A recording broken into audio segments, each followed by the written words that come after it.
All right, so for last day, day 9 of the current unit, current topic on log.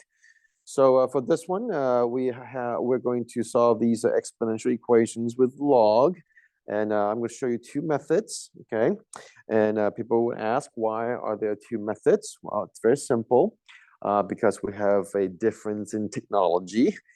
We have old calculators, we have new calculators, we have graphing calculators, we have scientific calculators. The main difference is that when we have a TI inspired calculator, you're able to use different bases. You can type in different bases to solve your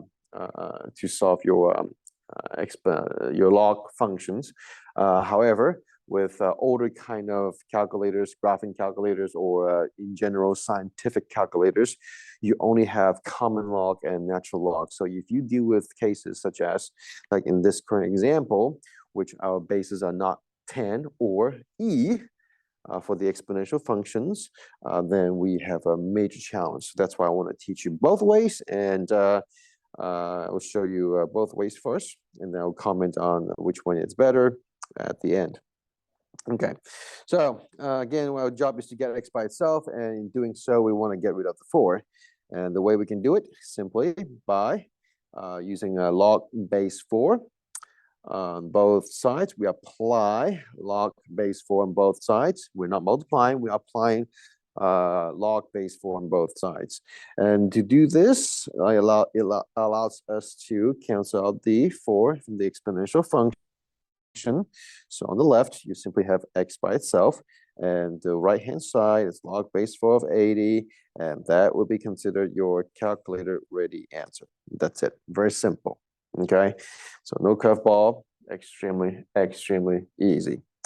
Now, so this is the first method, and again, this will be very applicable if you have access to fancy advanced technology like TI inspired calculator or a computer.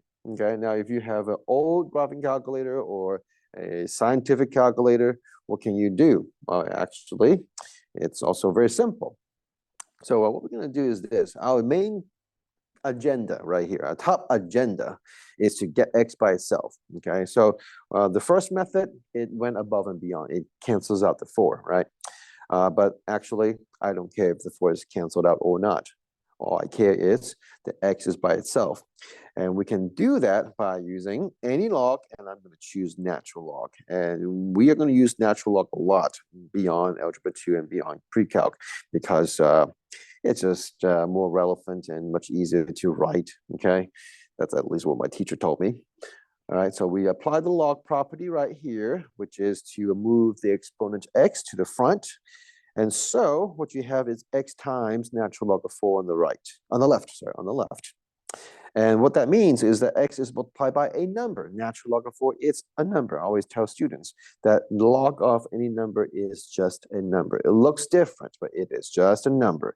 So to get x by itself, so you have this number called natural log of 80 divided by this number, natural log of 4.